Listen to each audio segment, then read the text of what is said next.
Imran Ahmed, the CEO of the Center for Countering Digital Hate. Thank you so much for joining us. How do you respond to Mark Zuckerberg's announcement and what he's calling a new era for Meta?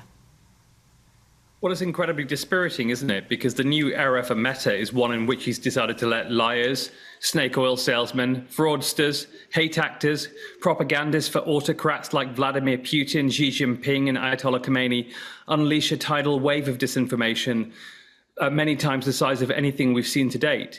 This is going to increase the spread and the visibility of unchallenged lies.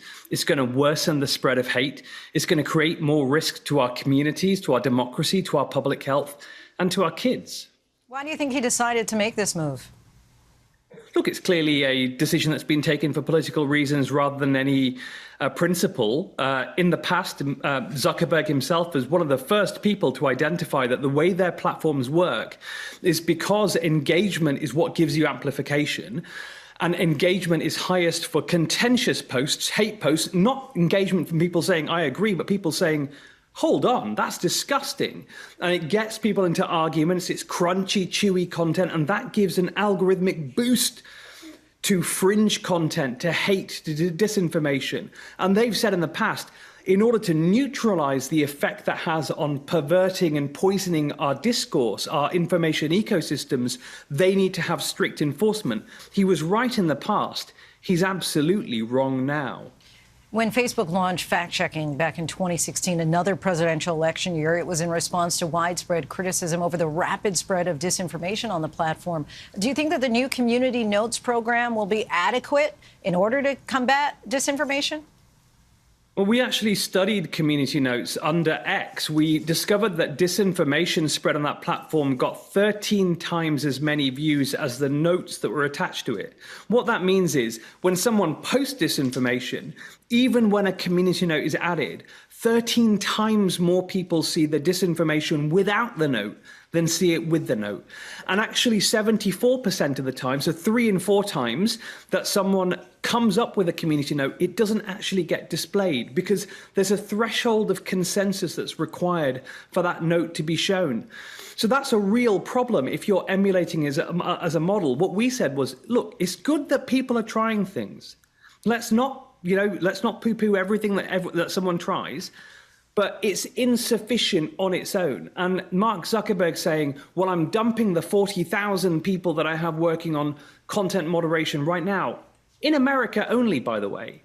He's not doing this for the rest of the world. He's saying to American citizens, your democracy, your public health, the health of your kids, the mental health of your kids, they're not as important as French, German, or British people.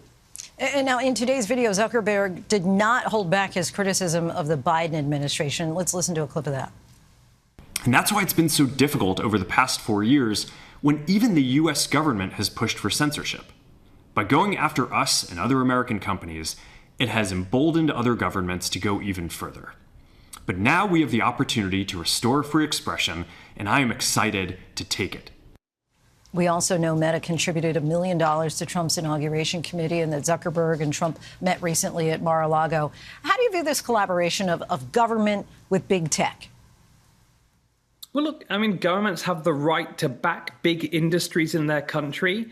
Governments have the right to invite those tech executives in to talk about how they can help their businesses. But this is one step further, is it not? This is him criticizing a particular party. And whereas these, big companies, they've tended to stay out of politics, he's now chosen a perspective. He's saying that I'm going to use my platform to boost one side or another.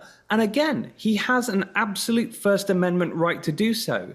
But then they can't keep claiming that they're just neutral platforms, which is what they've said in the past. They've said, we're not publishers, and so therefore we cannot be held accountable in any way. We are, in some respect, a public good, a utility that's available to all.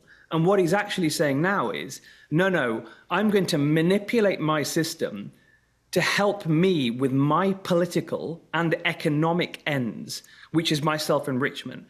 And stop acting, put my thumb on the scale of what wins and what loses on that platform and stop acting as though I'm a neutral purveyor of information. All quite intriguing. Imran Ahmed, we thank you so much for your insight and time.